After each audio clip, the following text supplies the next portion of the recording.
Allora, veramente grazie al nostro caro amico Ferronato e fratello. Ma io non so che cosa devo dire, già Pier vi ha detto tutto, quindi possiamo andare a casa a riposarci.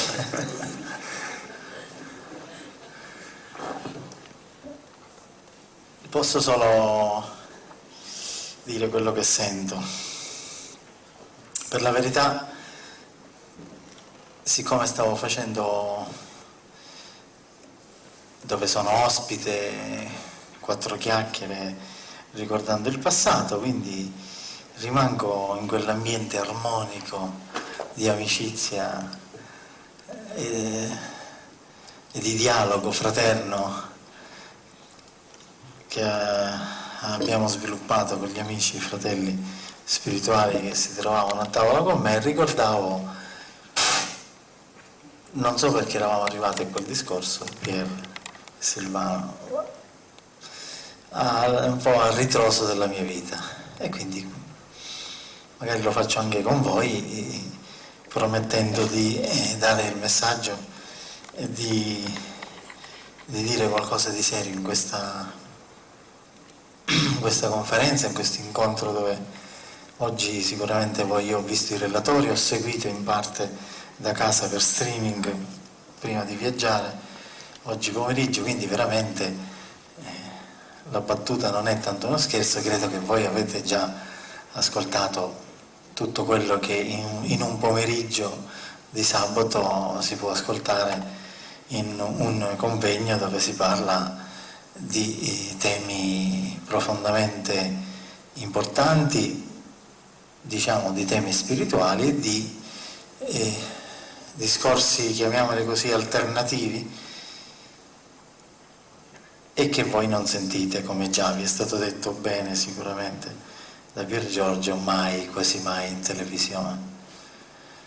Quindi io dicevo, vi stavo ricordando un po' la mia vita, quindi vi faccio partecipe un po' di quello che è stata la mia vita. Sono 25 anni, dal 1989, che dicevo ai miei amici a tavola stasera, mentre consumavamo qualcosa e prendevamo qualcosa, io non mi ricordo nemmeno a volte di essere stato in alcuni posti e di aver fatto quella conferenza. Proprio io ho fatto qualche discussione, qualche litigio, perché io sono duro e sono sicuro dei miei argomenti. Quando mi segnalavano siamo stati lì in quella conferenza, ti ricordo, ma io non ci sono stato mai lì, stai farneticando.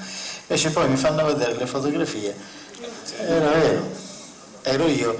Quindi il discorso è molto profondo. Io parto da questa battuta finale che stavo facendo a tavola con i miei amici per dirvi, io insomma ho finito la mia missione, sono nella fase conclusiva, non so ancora quanto manca, ma sento giorno per giorno che il percorso spirituale che ho intrapreso sta per compiersi.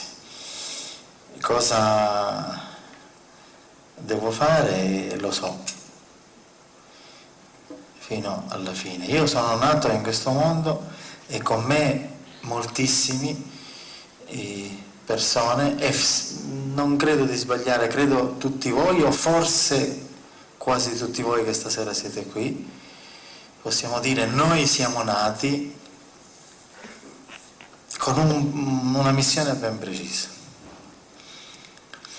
Perché se siete qua, anche che è la prima volta, o per curiosità, o perché siete sensibili interiormente, o perché avete vissuto qualche esperienza e non l'avete raccontata mai a nessuno, c'è un motivo perché siete nati. Io dicevo, sono nato qui e molti di noi, in sala sicuramente ce ne sono tanti, siamo nati con una missione ben precisa: annunciare la venuta di Cristo. Noi siamo i precursori della seconda venuta di Cristo sulla terra. Questa frase è il messaggio che vi porto. Io non ho altri messaggi. Il messaggio è questo. Tutto quello che faccio e che da 25 anni mi sforzo di portare avanti, è con tutti i temi che affronto, le attività che svolgo, che svolgiamo, quindi aiutare i bambini per quello che possiamo. E nel caso mio, lo sapete tutti, io faccio di professione, ma non che ci guadagno, nel senso professionale e nel senso quotidiano, tutti i giorni faccio il giornalista antimafia a Palermo, quindi la lotta contro la mafia, per passione e per missione, sono un uomo di fede, sono uno stigmatizzato, quindi parlo di Cristo, del Vangelo, e sono in sintonia con la passione di Silvano Ferrato, che è quella degli UFO, dei dischi volanti, cioè della realtà extraterrestre. Da bambino faccio questo, ma tutto questo che avete sentito, extraterrestri compresi, lotta alla mafia compresa, sono temi che apparentemente non c'entrano niente, ma vi assicuro che tutto converge. È un contorno di un quadro, di un disegno, di un'opera d'arte bellissima che è appunto il personaggio principale, il punto di riferimento massimo, cioè il senso della vita, della mia vita perlomeno sicuramente, credo della nostra vita, di quelli che ci definiamo cristiani, è Gesù Cristo. Quindi però non Gesù Cristo al passato, e non solamente il Gesù Cristo del presente, che è fondamentale, ma il Gesù Cristo del futuro. Nessuno mai parla di Gesù Cristo del futuro, cioè della sua venuta, dell'organizzazione della nuova era che sarà Lui il protagonista assoluto. Tutto quello che voi avete sentito oggi, ovviamente il mio giudizio è può essere criticato anche dagli stessi relatori che mi hanno preceduto, ma io sono convinto di quello che dico e sono pronto a aprire un dibattito e a difendere la mia certezza. Tutto quello che oggi avete ascoltato del futuro della nostra era è concentrato sul Figlio di Dio, Gesù, il quale è il Maestro ed è l'incarnazione della divinità. Io ho studiato tutte le religioni, ho avuto queste visioni, chiamiamole così, della Madonna, di Gesù, degli angeli, degli esseri di luce, però non è che mi hanno parlato delle altre religioni, mi hanno detto vattene a studiare, loro mi hanno dato dei messaggi che io ho diffuso, e quindi io credo che ci sono altri maestri, messaggeri di Dio che sono venuti sulla terra, inviati celesti, ma l'incarnazione della divinità, cioè l'espressione massima di quello che noi chiamiamo Dio, certamente è Gesù Cristo. E è la nostra fortuna, ed è anche la nostra sfortuna. La nostra fortuna perché Lui, Gesù, è la chiave, la possibilità che noi abbiamo l'unica, non ne abbiamo altre, di cambiare il nostro karma, cioè la legge di causa ed effetto. La legge di causa ed effetto è implacabile, ciò che semini raccogli, ma Gesù Cristo l'ha sconfitta, nel senso l'ha superata, può superarla, se tu ti affidi a Lui, cioè se tu ti redimi. Quando la Chiesa ci insegna Gesù ci ha salvato le nostre anime, ce lo dice in modo anche banale, forse difficile da capire, non ha torto, perché Cristo è l'alternativa al karma, cioè se noi ci siamo incarnati e dobbiamo diventare ciechi, o se noi ci siamo incarnati perché dobbiamo capire la sofferenza che abbiamo provocato nella vita precedente, noi oggi possiamo annullare questa incarnazione se sposiamo il messaggio doloroso, misericordioso, infinito dell'amore puro che Cristo rappresenta. Quindi Cristo è il centro della nostra vita. La cosa spettacolare e straordinaria che quando noi, perlomeno questa è la mia esperienza, sono a disposizione per confrontarla con quella di altri che ne hanno un'altra se ce l'hanno, È spettacolare quando Cristo viene conosciuto anche in altri mondi, in altri posti dell'universo, cioè da esseri extraterrestri. La cosa spettacolare e straordinaria, dicevo prima, che l'incarnazione divina noi la troviamo in Lui, non solo in Lui, certamente, ma l'espressione più alta è Lui, perché Dio, il Dio implacabile, che io amo tantissimo, mi dovete scusare, sono pronto a rispondere alle vostre critiche o domande, io amo molto il Dio della giustizia, meno il Dio della misericordia. Lo amo lo stesso e lo ubbidisco, ma il Dio della giustizia è implacabile, il Dio del diluvio universale, il Dio che salva gli innocenti, il Dio che punisce i criminali, che scatena le forze della natura e la sua ira santa si abbatte su di noi, sulla nostra disubbidienza. Quindi quando aspettavamo la venuta del Messia, aspettavamo uno con una spada che tagliava le teste, invece ecco la forma straordinaria, viene questo Dio si incarna e sceglie il perdono, sceglie l'umiliazione, sceglie la donazione, sceglie la tolleranza, la misericordia, non perché è debole, perché Cristo nella croce trionfa anche nella giustizia, non solo nel perdono, perché nella croce Cristo, quando si confronta con i due ladroni che sono il simbolo dell'umanità, a uno lo ignora, di fatto praticamente lo condanna, perché il ladrone cattivo, chiamiamolo così, lo bestemmiava, lo ingiuriava e Gesù non si degna nemmeno di rispondergli, quindi la peggiore delle cose, che quando un Dio tu lo bestemmi, gli chiedi e ti risponde anche arrabbiato, ti sta amando, ti degna di considerazione. Quando Dio non ti calcola nemmeno, è la nostra fine. Invece risponde all'altro, il quale gli dice: io sono un assassino, sono un criminale, se mi puoi perdonare io. Ecco, quindi quel Dio lì sceglie di manifestarsi a noi con i valori che noi calpestiamo tutti i giorni, quello dell'amore. Non c'è cosa più grande, dice Gesù ai suoi amici, di dare la vita per un amico.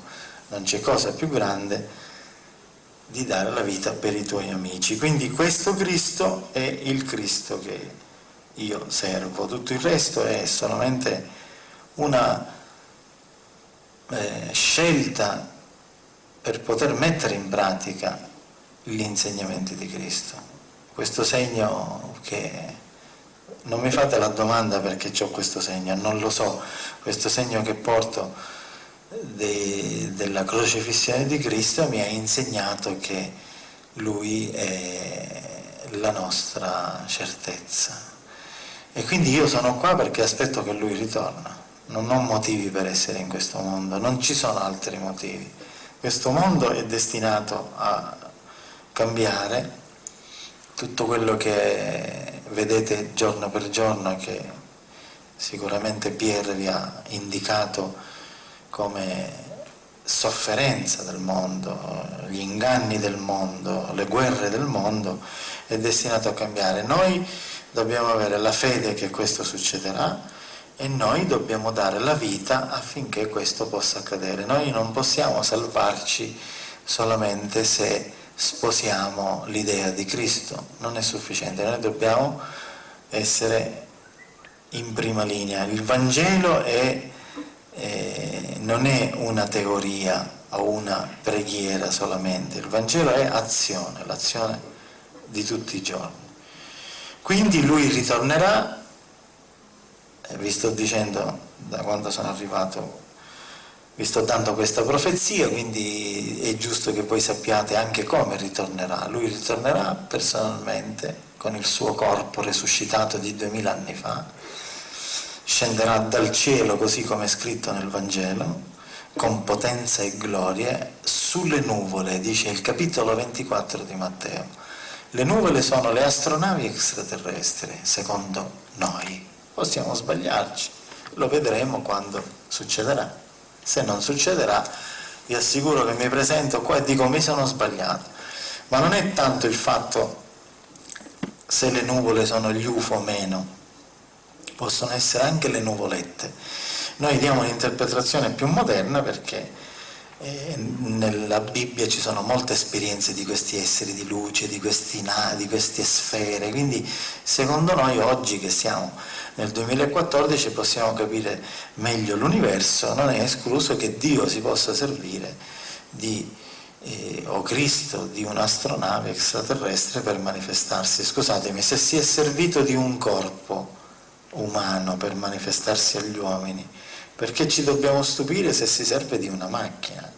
Gesù non è che è sceso dal cielo 2000 anni fa, Gesù è nato da donna, la Madonna, la Santa Madre, ha gridato nel parto, quindi una donna a tutti gli effetti. Gesù è uscito, anche se in una forma diciamo divina, misericordiosa e diciamo in un certo senso come un miracolo dal ventre della Madre Santissima, però era uomo, si è incarnato, quindi mangiava, beveva, andava in bagno, piangeva, faceva anche quando era bambino i capricci, era monello, aveva poteri paranormali. Quindi se si è servito Cristo, l'entità cristica, l'essere divino di un corpo umano, Gesù di Nazareth, per parlarci, per essere vicino a noi come uomini e capire, e ha voluto, lui ha scelto di essere uomo, quindi di incazzarsi, perché Gesù si è arrabbiato tanto, ha preso delle verghe e ha preso a legnate le persone. Cioè, voi immaginate il figlio di Dio, voi che vi è stato sempre presentato tutto con le mani giunte dalla nostra Chiesa amatissima e disgraziata certe volte Chiesa, e questo Gesù nel Vangelo prende le corde e prende a bastonate i mercanti del Tempio, non è che gli grida, li prende a legnare, li ha mandati all'ospedale ad alcuni, gli ha tagliato letteralmente la faccia con le... Quindi Gesù uomo oltre che Dio, Gesù uomo anche nell'orto del Getsemani, quando non vuole andare in croce, glielo dice tanto chiaro al Padre: allontana da me questo calice. L'uomo Gesù dice, poi il Gesù Cristo, il Cristo figlio di Dio, dentro di lui dice: ma sia fatta la tua volontà e non la mia. Che significa? Il Vangelo va compreso. Che significa? Allontana da me questo calice, non ci voglio andare in croce, ma sia fatta la volontà tua e non la mia. Quindi sta parlando di due personalità, una umana che ha paura, addirittura suda sangue, cerca i suoi amici per essere consolato e questi disgraziati dormono tutti. Giovanni, Giacomo, Pietro, Giovanni stanno dormendo, ritorna lì, si inginocchia, dice: Signore, Padre mio, non ci voglio andare in croce, ma non è meglio che li ammazziamo a tutti? Questo pensava Cristo, Gesù Cristo. E poi ovviamente trionfa il Cristo che è Lui. Quindi se ha scelto una macchina umana, un'entità, un corpo fisico come ce l'avete tutti voi, Gesù non aveva dei poteri paranormali, guariva, resuscitava i morti, camminava sulle acque, ma solo per dare dei segni ai noi increduli. Ma nella sua vita quotidiana ovviamente poteva anche volare se voleva, se avesse voluto, ma ha scelto di essere uomo. Di fronte al processo lui non si è nemmeno difeso, ha detto 4 parole precise, bellissime, ma no. Quindi ha scelto di essere uomo perché non può scegliere un'astronave. Se ritorna come ha detto e come ha promesso, perché non può scegliere una civiltà bellissima, evoluta, di esseri che lo amano, che lo adorano? Perché lui ritorna come uomo. Non state attenti a chi vi dice che il ritorno di Cristo è solo spirituale, è una verità mescolata a una falsità. La verità è che ritorna anche spiritualmente. La falsità è che non è che ritornerà spiritualmente e lo sentiamo dentro, no, lui ritorna e dirà: sono io, sono ritornato, eccomi, e giudicherà il mondo e ritornerà con quelle spade di stavolta di ferro, perché dovrà giudicare i peccati mortali che gli uomini hanno commesso e non ci sarà perdono. Il perdono sarà fino a un secondo prima che Gesù appaia, potremmo essere perdonati se ci pentiamo, se ci ravvediamo, ma quando Lui ritornerà, chi non ha cambiato la propria vita in bene non avrà perdono. Quindi Lui sa quello che dovrà giudicare, non certamente io. Il mio compito è solo di annunciarvelo. Io sarò ossessivo fino a che sarò vivo, avrò questo corpo, nel parlare di questo argomento. La seconda venuta di Cristo è di prepararci. La mia missione è preparare tutti i miei fratelli, i miei amici, la mia famiglia, tutte le persone che incontro come voi a questo grande evento che l'anticristo, che io conosco, perché se c'è Cristo c'è anche l'anticristo, non vuole che se ne parli. L'anticristo vuole tutto, anche che facciamo del bene, perché siamo nelle sue mani, lui ci governa, tutti noi, anche me.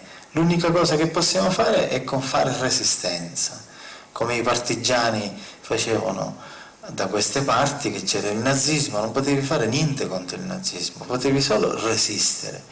Noi non possiamo fare niente contro l'anticristo, possiamo resistere, fare resistenza.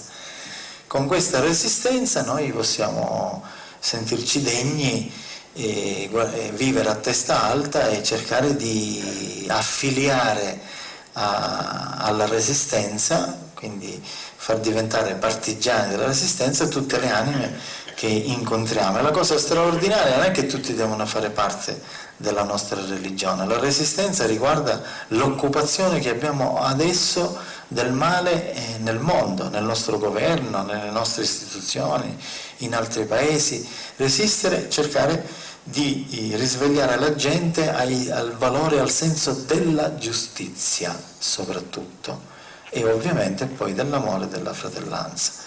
Prepararci a questo grande evento. Senza la venuta di Cristo è assurdo per me parlarne, ma non ci sarebbe niente. Sarebbe la fine del mondo. La fine del mondo nel senso fisico, perché coloro che guidano il mondo sono delle persone che hanno nella mente un germe mostruoso, diabolico, che vuole portare all'annientamento dell'umanità. Se voi guardate le notizie, c'è una preparazione a una grande guerra. Il Papa Francesco, che io rispetto e non ho vergogna a dire, anzi sono contento, che mi piace molto le sue esternazioni, l'ha detto lui, con mia somma sorpresa positiva, che siamo già nella terza guerra mondiale. Quindi stanno preparando una grande guerra. Questa grande guerra, coloro che vengono sopraffatti o che stanno perdendo e hanno le armi nucleari, sappiatene che le useranno. Non certamente la nazione o le nazioni che hanno armi nucleari, che stanno per perdere una guerra, non le usano, le useranno. Chiamasi Russia, o chiamasi Iran, o chiamasi Stati Uniti, a me non interessa, io sono come gli extraterrestri. In un messaggio che abbiamo ricevuto appunto degli extraterrestri ci dicevano: noi non siamo né con l'Oriente né con l'Occidente, noi siamo con l'umanità e per i valori della giustizia, ma studiamo la vostra politica e la conosciamo benissimo, che è una politica guerrafondaia, è basata solo sul valore assoluto. Dicevo prima, l'anticristo ci governa perché lui ha un valore assoluto nelle mani, che schiaccia le nostre esistenze, governa il nostro destino e condiziona i nostri sentimenti e le nostre scelte. È il denaro che ha vinto tutto e tutti, ha vinto pure l'amore. L'amore riesce a vincere sul denaro, ci sono eccezioni, quando vedo bellissime coppie che si amano e pensano solo all'amore, quando vedo i bambini, quando vedo queste associazioni, questi grandi martiri della giustizia che io amo e seguo, che al di sopra del denaro hanno posto come valore appunto la giustizia e la fratellanza, ma sono eccezioni, sono anomalie. Anche noi nel nostro piccolo, voi che siete seduti in sala che mi ascoltate, siete delle anomalie, perché siamo qua. Ferronato è un'anomalia, perché invece di andarsi a creare un futuro, a divertirsi, a pensare a guadagnare soldi, come tutti vogliono fare, e organizza queste cose dove perde soldi e dove sposta l'attenzione del valore assoluto del denaro su altre cose. Ma siete anomalie, i giudici antimafia sono anomalie, gli operatori sociali a favore della vita sono anomalie del sistema. Anche qualche politico che grida e che pensa al bene comune, ce ne sono pochi, quasi niente, sono anomalie, qualche missionario sono anomalie di un sistema che io chiamo sistema criminale, oppure, questa è la sede giusta per poterlo definire nel giusto modo, cioè anticristo. Quindi noi siamo venuti in questo mondo per annunciare la seconda venuta di Cristo e per combattere l'anticristo. Noi siamo la resistenza che combatte l'anticristo, che purtroppo, ancora per poco, ma è vero, ha l'arma risolutiva, e la sua genialità e la sua grande intelligenza diabolica,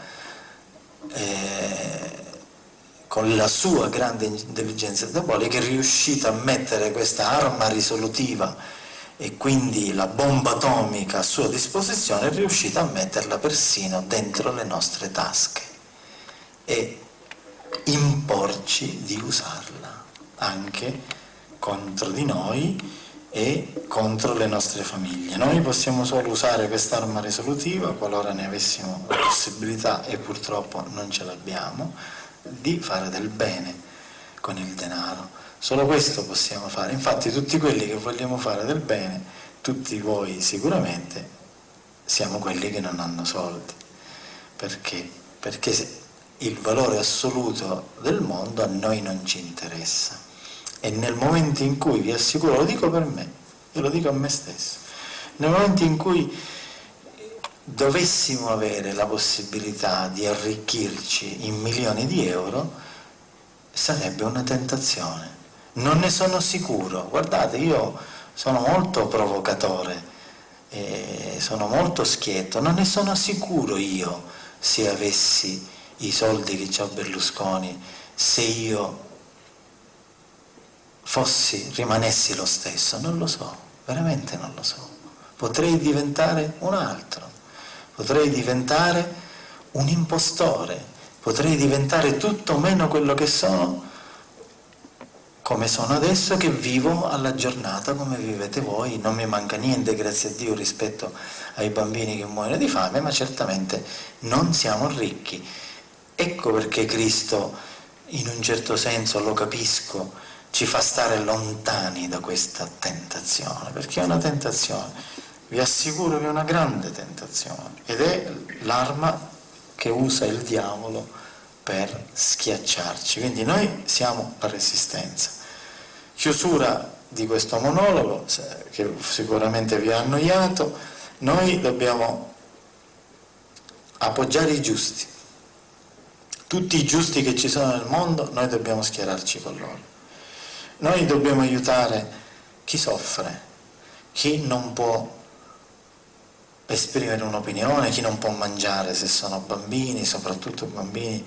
Noi dobbiamo schierarci dalla parte dei più deboli, come fece Cristo, e scatenarci, accusare, puntare il dito con grande violenza e forza, violenza nel senso culturale, nel senso intellettuale, non nel senso di armi, contro tutti quelli che vogliono schiacciare la vita del prossimo. E noi, per chi si sente questa missione, io capisco che non tutti hanno la mia missione, ma chi è cristiano, chi si dichiara cristiano, veramente ha il dovere, l'obbligo di annunciare la prossima venuta di Cristo, perché Cristo è il nostro liberatore, il nostro Simon Bolivar, il nostro rinascimento, la nostra nuova filosofia, il nostro universo, il nostro, come dicono in Sud America, libertador. Questo è Cristo e noi dobbiamo essere la sua avanguardia.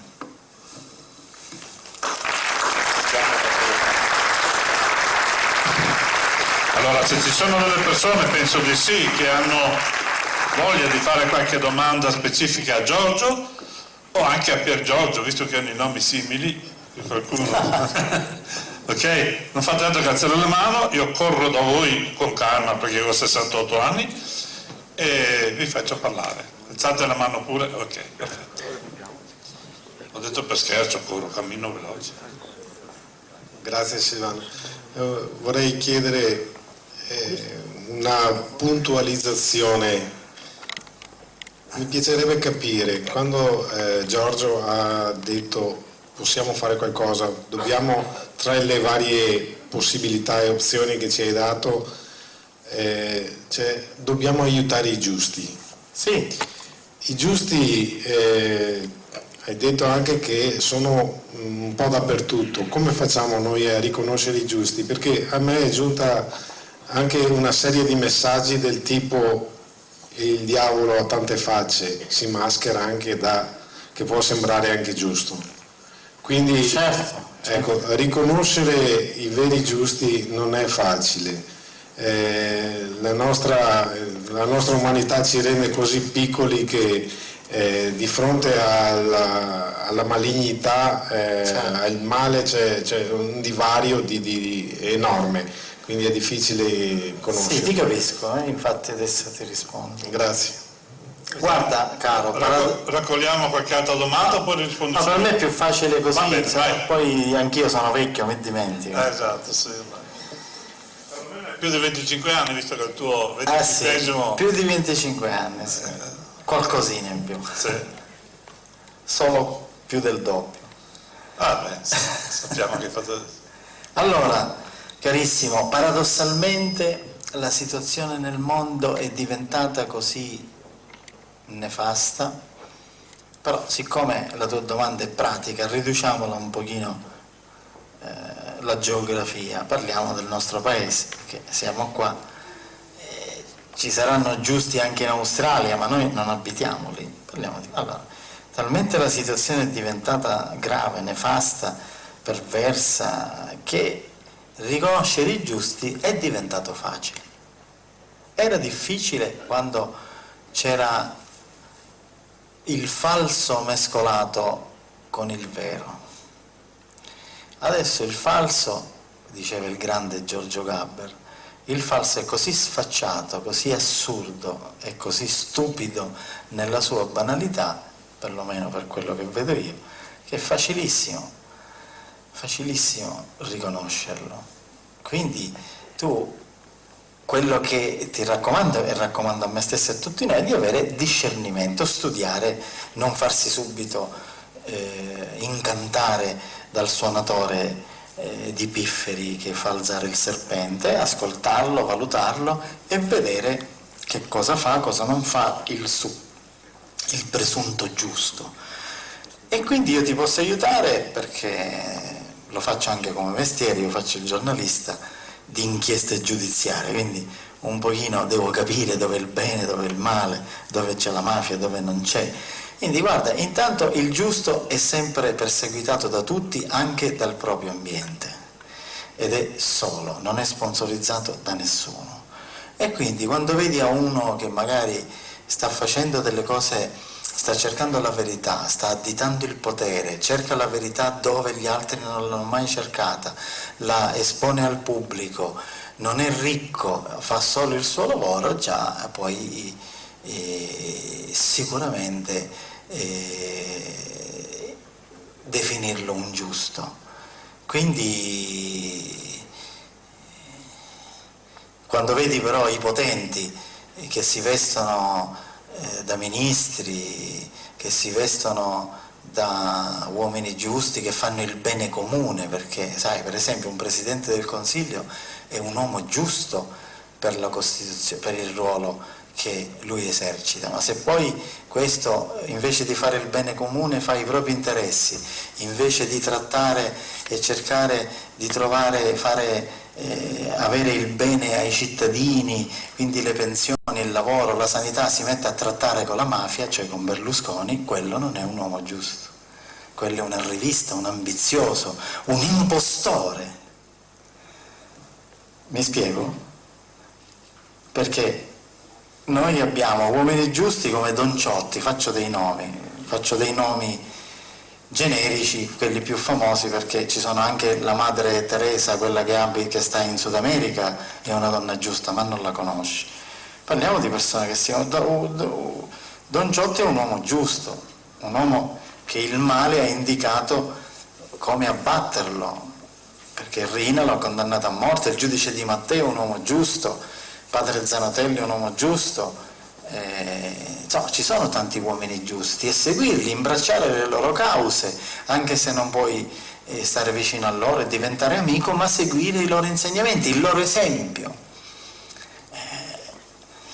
Coloro che invece ingannano non sono giusti, coloro che promettono e non mantengono non sono uomini giusti. Tutti quelli che hanno dato la loro vita per noi sono uomini giusti, Falcone e Borsellino sono uomini giusti, il generale della Chiesa è un uomo giusto, i nostri martiri, i nostri eroi. Questo voglio dire quando dico seguiamo, non parlo dei santi perché loro non sono solo uomini giusti, sono anche santi, quindi San Francesco, Padre Pio, cioè per noi credenti soprattutto, ma io per esempio vedo un uomo giusto anche Martin Luther King. Io secondo me è stato anche un uomo giusto, pensate, la provocazione, il Che Guevara, Ernesto Che Guevara, io ho letto tutti i suoi discorsi filosofici e combatteva alla sua maniera, con le armi, sbagliando. Gli uomini giusti sbagliano a volte, ma rimangono giusti anche se sbagliano. Anche i santi in vita hanno sbagliato e hanno addirittura commesso peccati, lo scrivono nelle loro memorie. C'è una memoria di Madre Teresa che è beata, che lei dichiara di aver commesso questi peccati. Quindi nessuno è perfetto, però i giusti sono giusti anche se hanno le loro debolezze. In questo senso volevo dire seguiamo i giusti. Se noi non diamo solidarietà ai giusti, noi non siamo giustificati, perché l'omertà, il silenzio è assenso. Per esempio io non ho sentito nemmeno una parola delle più alte cariche dello Stato in difesa di Nino Di Matteo, che la mafia vuole uccidere con 200 kg di tritolo, e questa è una nefandezza del nostro Stato. Perfetto, ok. Un'altra persona che vuole farti una domanda. Ti sei dimenticato un piccolo essere che io amo tantissimo, Gandhi.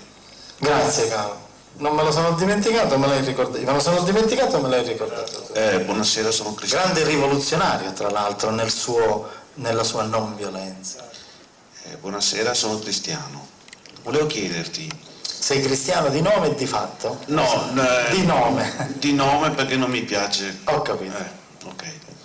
Allora, volevo chiederti, con la tecnologia che hanno i potenti, no? Sì. Fare apparire un falso profeta. Sì, certo. Cioè, io chiedo, siccome vorrebbero fare questa nuova religione unica, eccetera, eccetera, portare anche la gente a credere in qualcosa, siamo venuti qui per salvarli, cioè, è logico che siamo in un momento critico, si sta avvicinando. Parliamo di chi? Di potenti che è un esempio o è una cosa che sta succedendo? Non ho sta capito. Succedendo sta cosa che fra poco appariranno queste astronavi ecco. con un falso profeta che arriverà sulla Terra, dice siamo qui per salvarvi, per l'inquinamento, eccetera. È difficile anche per noi umani, perché abbiamo sempre un qualcosa di umano anche se siamo ospiti in questo pianeta, capire sta cosa, perché penso, ascoltiamo il cuore e quindi non so. Quindi cosa vuoi? No, volevo capire, a lei sono stati dati dei segnali o qualcosa certo. della falsa venuta? A me no, io ho conosciuto personalmente l'Anticristo, perché sono stato convocato da lui. Mi ha telefonato tramite 2 persone che conoscevo e mi ha detto le voglio parlare, sono questo, io so il suo nome.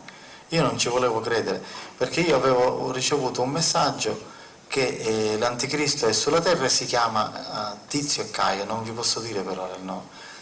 E siccome avevo avuto un messaggio visionario, quando invece ho ricevuto una telefonata, io non ne ho mai parlato con nessuno, nemmeno con i miei figli e con mia moglie di questo nome, mai, mai, assolutamente.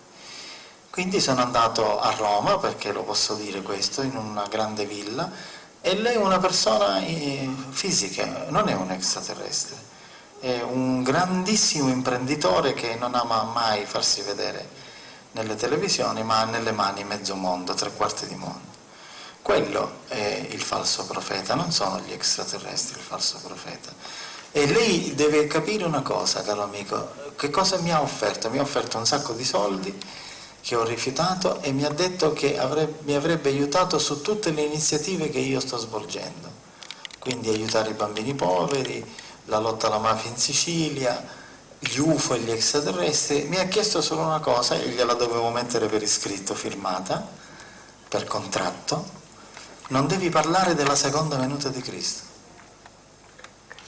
perché io non voglio che Cristo ritorna, poi ti offro tutto. Lo so, è una specie di storia nel piccolo, ovviamente, io sono niente, sono un servo di Cristo, ma un po' come quando Gesù l'hanno portato sul monte e il diavolo gli ha detto: guarda, tu fai tutto quello che vuoi, fai la missione, aiuta i poveri, fai diventare i ricchi tutti i fratelli, fai tutto quello che vuoi, solo devi inginocchiarti e adorarmi, basta, solo questo devi fare, poi ti do tutto quello che vedi è tutto tuo, basta che ti inginocchi e mi adori.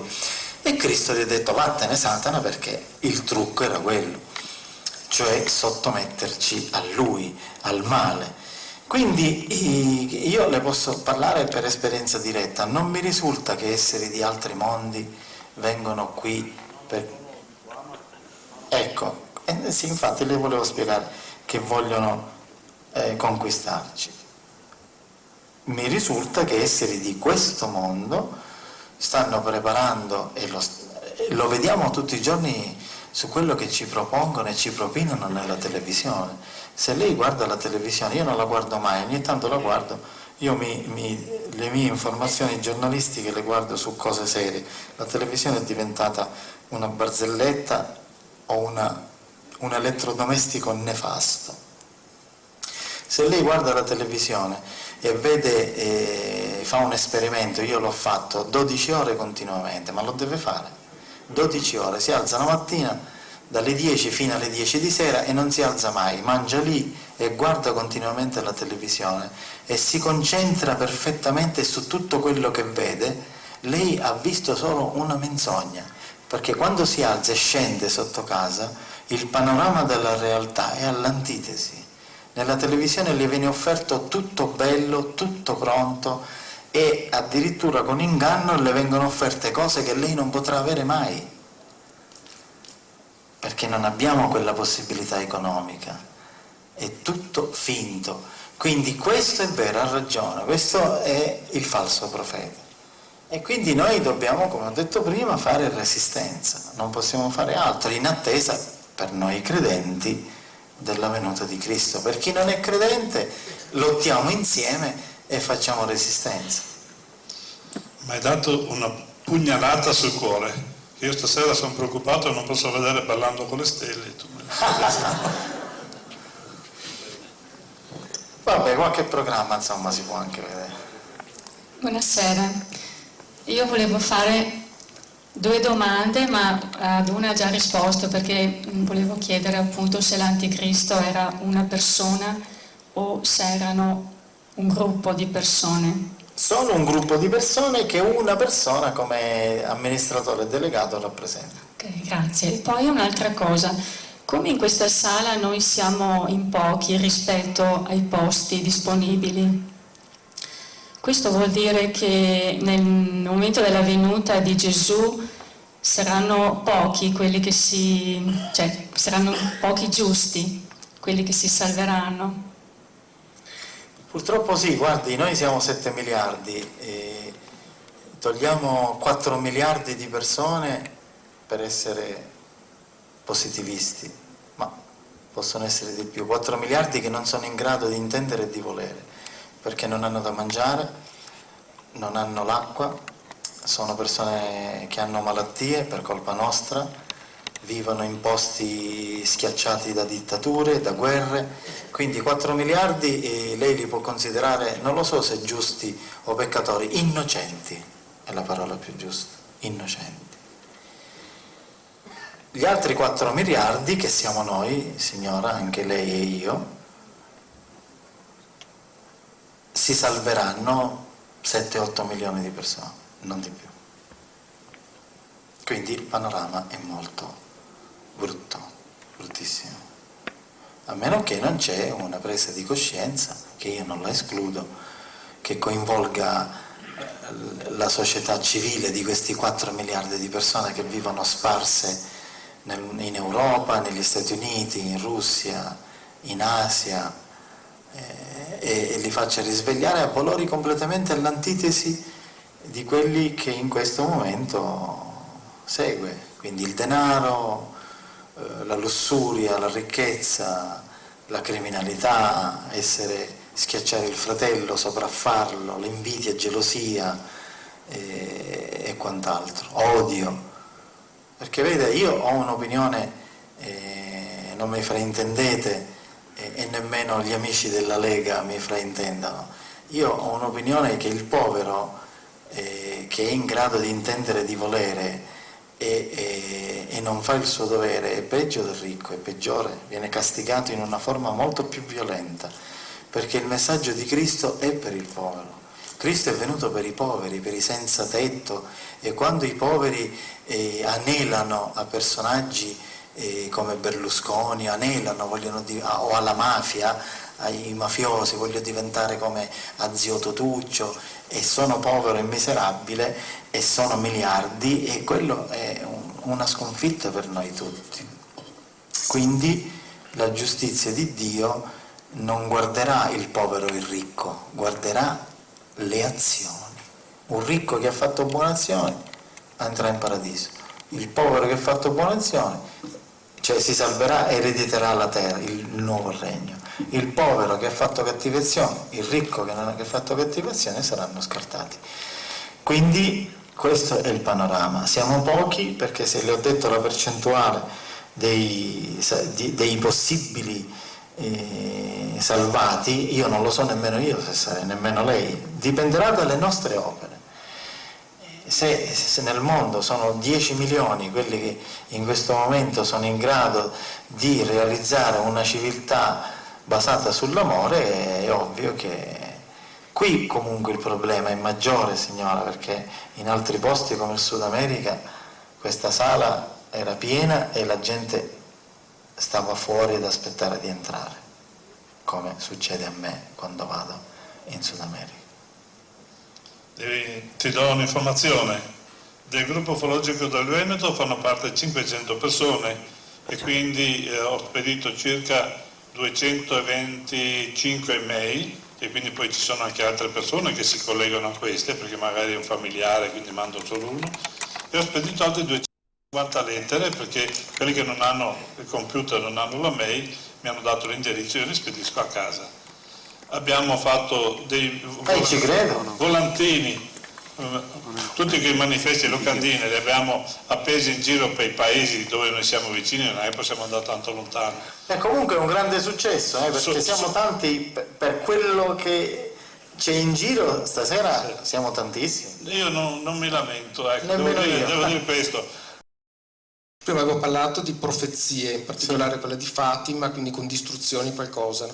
Però mi è subito venuto in mente il libro dell'Apocalisse di Giovanni, una profezia uguale, no? Visto che ci sarà questa venuta, questa nuova Gerusalemme, che in realtà secondo me è un'enorme astronave, un asteroide che sarà in orbita intorno alla Terra, perché non può atterrare un coso che ha lati di centinaia e centinaia di chilometri, quindi chiedevo se c'è un'attinenza con questa profezia.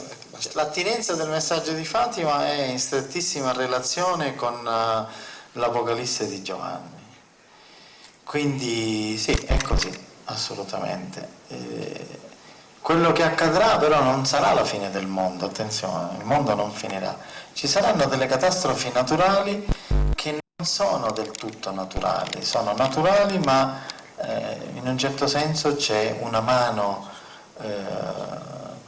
intelligente che indirizza le catastrofi secondo i suoi disegni. Questa mano intelligente è quella del Padre, quello che noi chiamiamo Padre, Dio o anche di Cristo, che governano le forze della natura. L'uomo arrogantemente sfida la natura lo percuote severamente. Ora, queste catastrofi non sono una reazione solamente della terra legittima, ma sono anche una risposta del piano divino a quello che l'uomo ha seminato. Quindi ci sono due tipi di catastrofe, una naturale perché come reazione della terra e una causata a proposito da Dio, da chi governa le forze della natura. Questi esseri conoscono questo disegno, questi esseri extraterrestri, e sanno che accadranno questi fatti profetizzati dalla Madonna Fatima, profetizzati dall'Apocalisse, profetizzati da Nostradamus. Sono tutti fatti che accadono perché l'uomo ha seminato cardi, non ha seminato rose. Seminando cardi e spine raccoglierà spine, perché altrimenti, se non c'è una grande purificazione, questo mondo non cambierà mai. La società di questo pianeta è destinata inesorabilmente all'autodistruzione e quindi è necessario un grande cambiamento, anche forzato, perché dicevamo prima con quella persona dell'anticristo, se questo ha nelle mani tutto,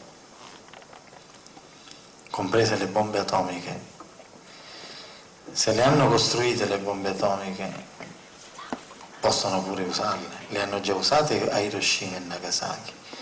La preoccupazione maggiore di questi esseri superiori non è tanto la nostra scelta, che loro detestano ma la rispettano, abbiamo il libero arbitrio.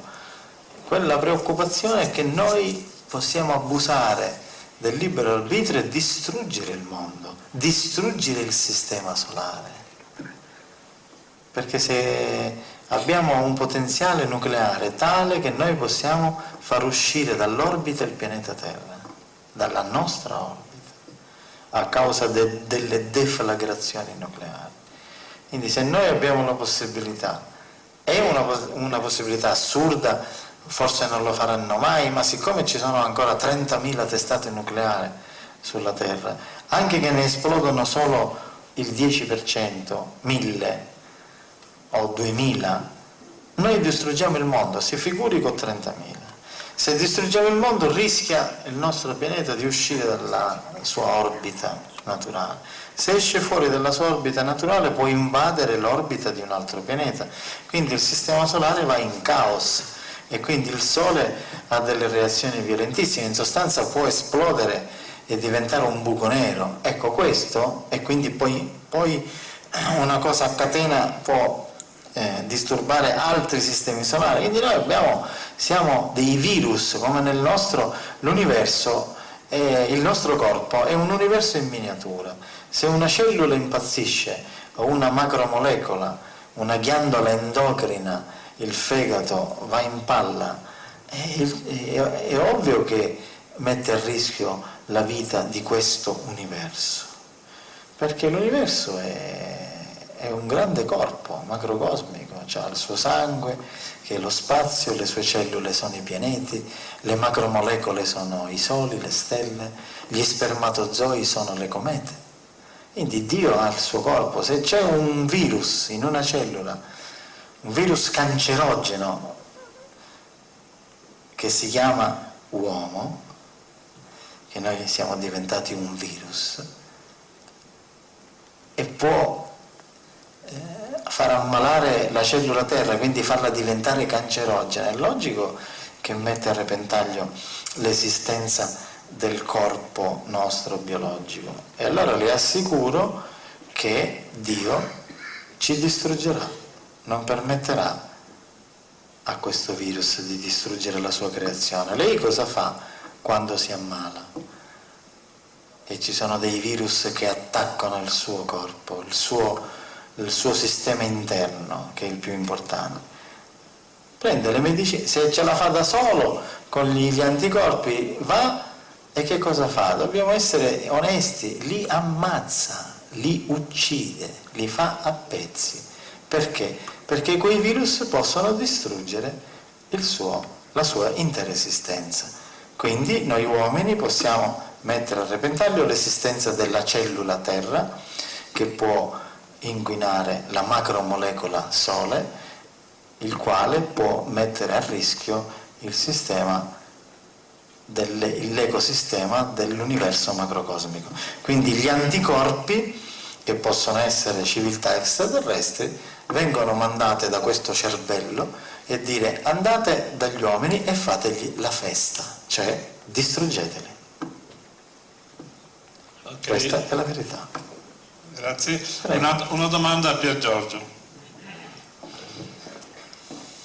Ciao, sono Ivan. Volevo farti una domanda per quanto riguarda... Seguo molto i siti che trattano di ufologia e altro. Volevo chiederti quanto dobbiamo preoccuparci per quello che leggo,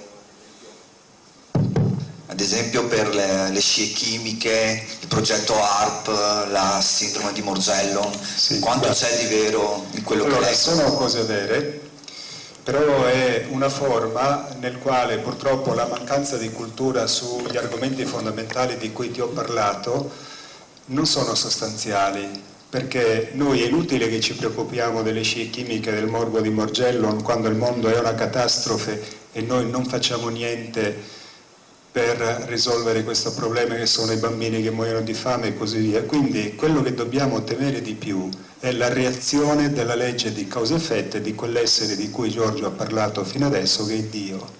Quindi gli extraterrestri di fatto in 60 anni di contatti non hanno mai speso una sola parola sulle scie chimiche, su queste cose, perché sono effetti collaterali della nostra indifferenza e della nostra ignoranza. Quindi è inutile che noi focalizziamo cose che riguardano solo la sopravvivenza della nostra vita fisica, quando il nostro spirito langue disperatamente e sarà colpito in maniera severissima dalla legge di causa ed effetto. Questo è quello che ti posso dire. Grazie. Altre persone che vogliono fare delle domande? Aspetta, prima ha alzato lui, poi a te. Buonasera. Buonasera.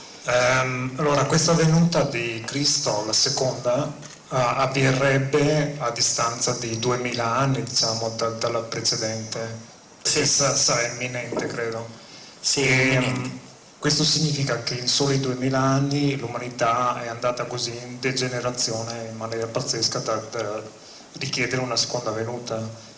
E non abbiamo testimonianze che nelle civiltà precedenti ci fosse stata un'altra venuta, quindi abbiamo millenni di civiltà precedenti alla prima venuta che sono diciamo, esistite pacificamente nel pianeta. Allora la mia domanda è: cosa ci fa pensare che questa seconda venuta, questo ripulisti, diciamo, questa purificazione come la chiami tu, non ci porterà in pochi millenni, magari centinaia di anni, nella stessa situazione? Cioè è una venuta che è propedeutica all'evoluzione dell'umanità, o è soltanto un ciclo che si ripete? E se è così, dove si va? Cioè si va attorno, si gira e basta. Grazie della domanda. Sì, è propedeutica all'evoluzione. Quindi la selezione, essendo una necessità evolutiva indispensabile del pianeta, che possa ospitare gli enzimi uomini che sono e devono essere positivi, armoniosi, la selezione sarà durissima. Quindi tutti quegli uomini che sono in grado di resistere nei millenni alla tentazione dell'odio, della violenza, della sopraffazione, eccetera, eccetera, saranno scelti con dei sondaggi e delle prove durissime che già stanno vivendo, però nel momento in cui saranno eletti, perché stiamo parlando di persone che sono in grado di vivere e quindi con la loro progenie nei millenni di mantenere questo pianeta in armonia, la selezione sarà molto severa. Quindi non ci saranno delle ripetizioni come nel passato, che l'uomo ha avuto delle civiltà fiorenti, bellissime, e poi ha degenerato. Ci sarà una civiltà che inizierà una nuova fase positiva, che sarà come andare alla scuola elementare, ma ci saranno questi signori che vengono dal cosmo, che già conoscono attraverso questa confederazione immensa interstellare, e ci guideranno, ci accompagneranno con la manina a intraprendere una evoluzione spirituale, solare, divina. Quindi l'uomo abbandonerà, l'uomo nuovo, chi rimarrà, chi è in grado di farlo, chi sarà eletto, abbandonerà i valori materiali. I valori materiali saranno solamente degli strumenti per poter seguire l'evoluzione. Quindi sì, non è solo una purificazione per permettere al pianeta di sopravvivere, perché si tratta di questo intanto, ma è anche una necessità evolutiva che fa parte dell'evoluzione dell'universo. L'universo ha un parametro, il parametro dell'armonia, della giustizia e quindi dell'amore.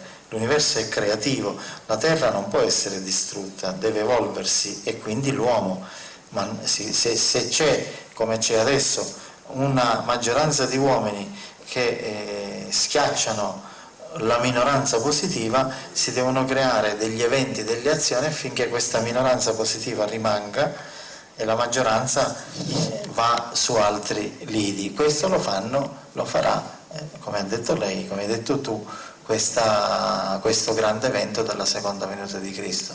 Noi in 2000 anni abbiamo fatto, purtroppo abbiamo degenerato, ma la cosa più grave, perché abbiamo avuto alti e bassi, il Medioevo è stato certamente uno dei momenti più terribili e diabolici della storia dell'uomo, però abbiamo avuto anche il Rinascimento, che non è stato una cosa brutta. Sono stati grandissimi uomini che hanno lasciato un'impronta straordinaria nella filosofia universale nel nostro paese e nel mondo.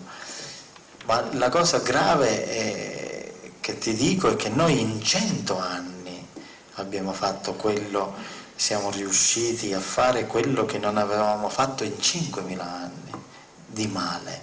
Noi in 100 anni abbiamo realizzato una straordinaria tecnologia, è ovvio, lo ammetto. Adesso noi in tempo reale parliamo con tutto il mondo, i miei nonni se lo potevano sognare, però noi nello stesso tempo negli ultimi 100 anni abbiamo realizzato degli strumenti di morte così potenti che possiamo distruggere il mondo. Nemmeno ai tempi di Gesù era così, però io ti assicuro che se Gesù è un esempio, si fosse incarnato 2000 anni fa e c'era la bomba atomica, Gesù non si faceva crocifiggere, avrebbe preso il potere nel mondo con la forza.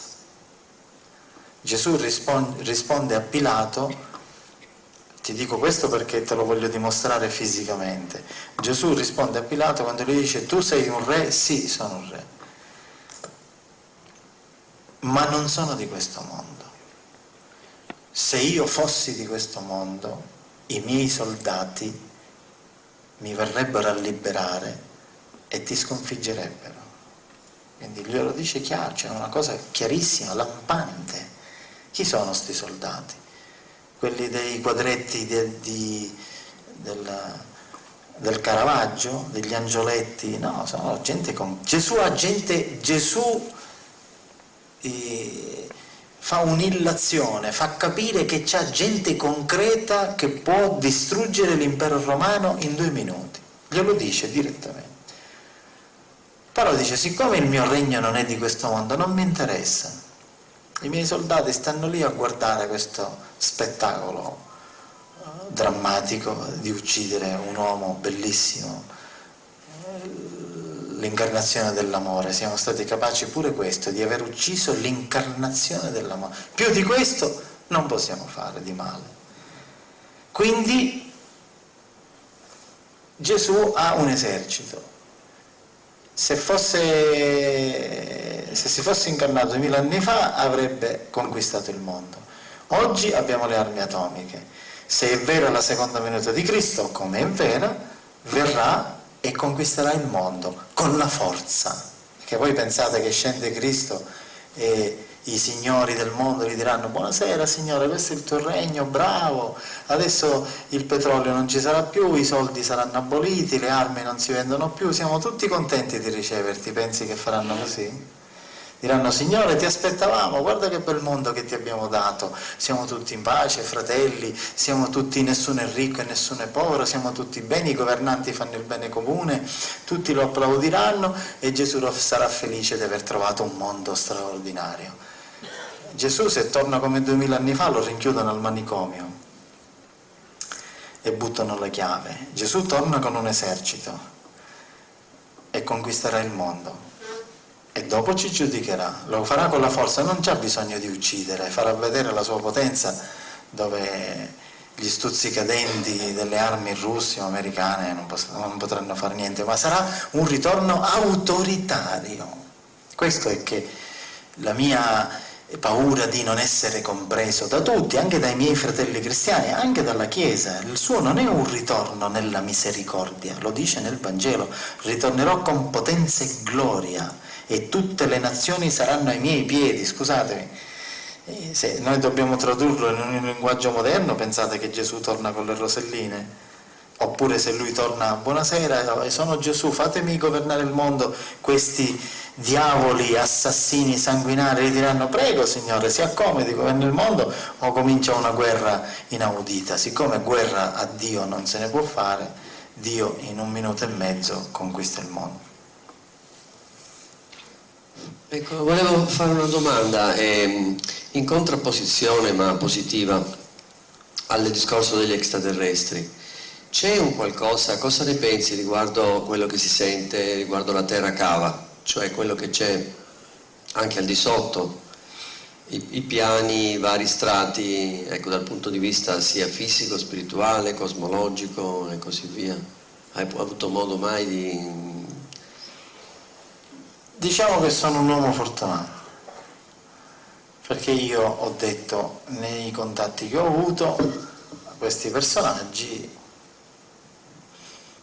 per far sì che io possa dire con certezza, anche dare la vita se è necessario, caro amico, e difendere le mie idee, siccome questi esseri mi conoscono, conoscono la mia natura, allora con saggezza mi hanno fatto vivere delle esperienze e raccontare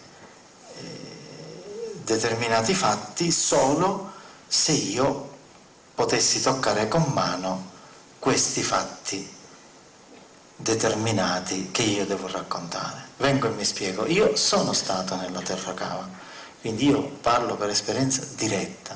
Mi hanno preso e mi hanno portato là dentro, perché io ho letto tanti libri, i contatti di Eugenio Siracusa, il colonnello Baird.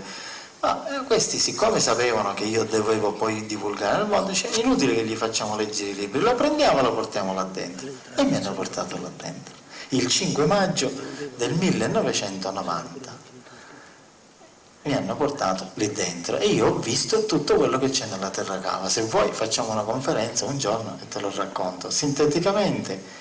Ho visto una grande città dove c'erano persone della terra, esseri extraterrestri come noi ed esseri di luce, 3 razze diverse, uomini come noi, ma non è un continente negativo, assolutamente, è quello del Polo Sud, quello che sta sotto il Polo Sud, che parte dal Polo Sud fino al Centro America, quello che parte dal Messico, confini con gli Stati Uniti, fino al Polo Nord, è una parte negativa della Terra, non significa diabolica, la parte negativa, dove sto parlando di centinaia di chilometri dentro la Terra, non a 1 chilometro, centinaia e centinaia di chilometri dentro la Terra diventa cava, non è più come pensiamo che sia. E lì ho incontrato esseri, mi hanno parlato, posso scrivere un libro, se ho il tempo un giorno lo faccio, ma io ci sono stato e è la più grande base che loro hanno, e ci sono anche scienziati della Terra. Ettore Majorana è uno di quelli che sta lì. Infatti era sparito, nessuno sapeva dove era, dicevano in Russia, No, ma invece no. ed è bellissimo, bellissimo, meraviglioso. Io se mi ci portano di nuovo mi incateno in una di quelle macchine e gli dico: non mi fate salire più in superficie perché sennò mi prendo un veleno, e quindi non mi ci hanno portato più. Va bene. Altre domande? Ok, dai qua. Pier Giorgio prima stava parlando del messaggio di Fatima del 2-3 settembre, no? Sì. La consorella che ha dato quel messaggio un po' terribile. Sì. Siccome alcuni manoscritti... Il messaggio è la ripetizione del sesto sigillo dell'Apocalisse, quando i cieli si riavvolgono come una pergamena che si arrotola. Alcuni manoscritti antichi parlano del sole che sorgeva ad ovest. Sì.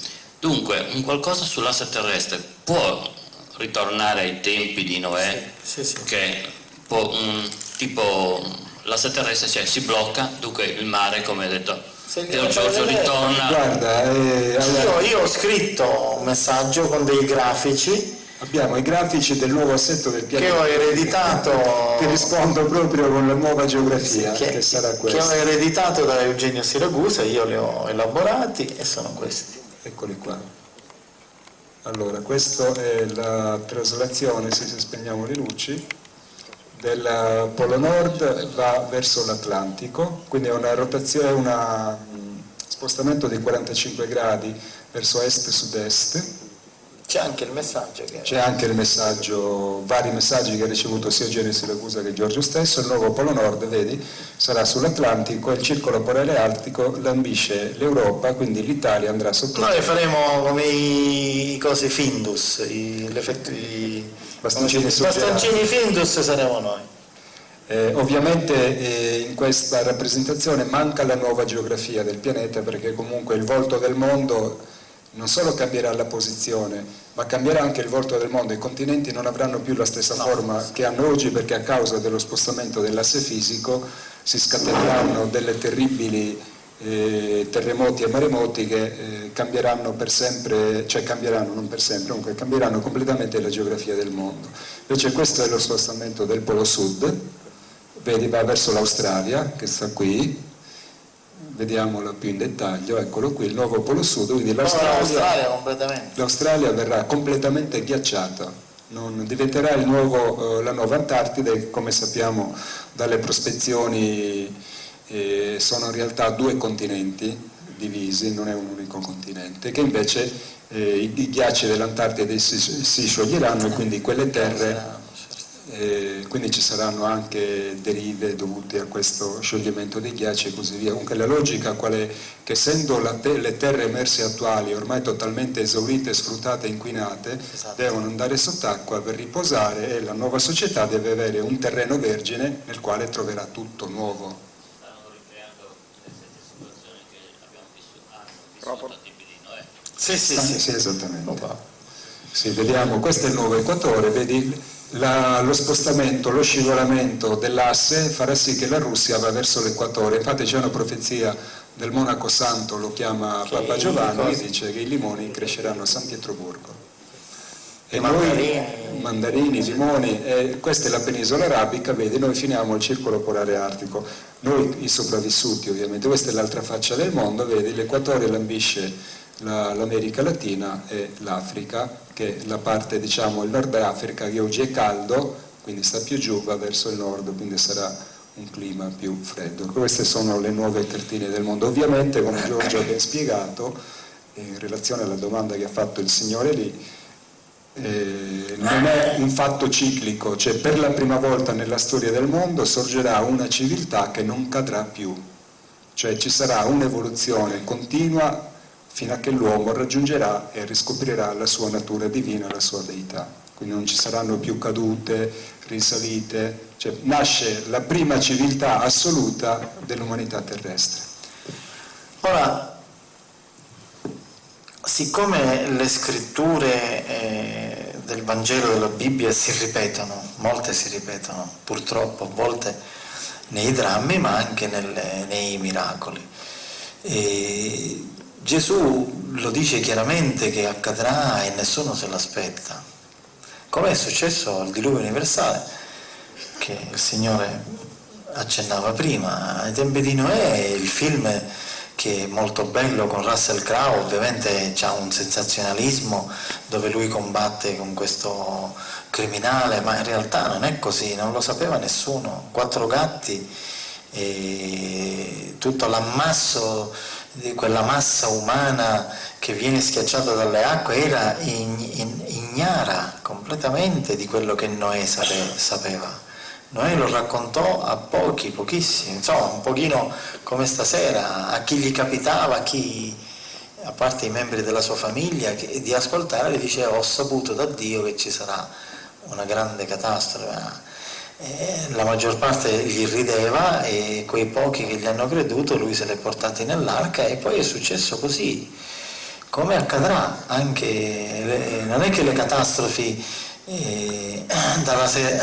un mese prima ci diranno uno tsunami di un'onda di 10.000 metri, no, questo nuovo diluvio universale sarà un'escalation di eventi. Quello che però è anche vero che noi siamo dei piccoli Noè, ma abbiamo avuto la fortuna di poter parlare a tutto il mondo, non siamo solo noi che parliamo di profezie, quindi l'umanità potrebbe anche fare attenzione. E segni, stasera Pier ve ne ha fatti vedere alcuni, ma di segni nel mondo ce ne sono un'infinità di miracoli, solo che noi non vogliamo vedere. Quindi accadrà all'improvviso. Preparatevi, ma se voi state lavorando a favore della vita, del bene, voi non dovete temere niente, nemmeno l'onda di 10.000 metri, perché sarete salvi. Chi lavorerà a favore della vita, anche se è ateo, non credente, sarà salvo, perché Cristo mi ha detto una cosa bellissima. Penso che è il messaggio più bello che vi posso dare stasera. Io non giudicherò dalle idee e dalla fede, giudicherò dalle opere. Bella sta cosa, molto bella. L'uomo di fede ha un dono. Quando Cristo mi dice chi ha fede in me ha una grazia divina, ma le opere contano di più. E questo è molto bello, perché chi fa opere di bene, anche che non ha fede in Cristo, e lo fa per istinto umano, per onestà, per amore, solo per amore, Cristo lo premierà, anche se non aveva avuto fede in Lui. Questa forse è la mia novità, la mia rivoluzione, perché le chiese contemplano che solo se hai fede in Cristo ti salvi. Non è così, la salvezza è nelle opere, nelle azioni. Chi ama il prossimo suo come se stesso è salvo. Può credere a Krishna, a Buddha, a Confucio, a Cristo, a Mosè, a chi vuole, o a nessuno, credere solo nell'ideale dell'amore, agnostico, però lavora per la giustizia. Io ho tanti amici nel senso fraterni nella lotta alla mafia, che sono all'antitesi della mia fede, non credono in niente, eppure siamo lì, nella trincea. Ok, credo che dopo con questo messaggio ci possiamo anche lasciare stasera. Cosa ne dite? Sì. Anche perché Giorgio è un po' stanco. 20 persone hanno fame perché si sono prenotati per andare a mangiare la pizza. Venite insieme anche voi, dovete andare via subito. Ma adesso vediamo. Vabbè, poi ne parliamo, dai. Sì. Ok? Vi ringrazio e un applauso a Giorgio e a Pier Giorgio, credo che sia doveroso. Grazie ragazzi. Grazie. Alla prossima. Grazie.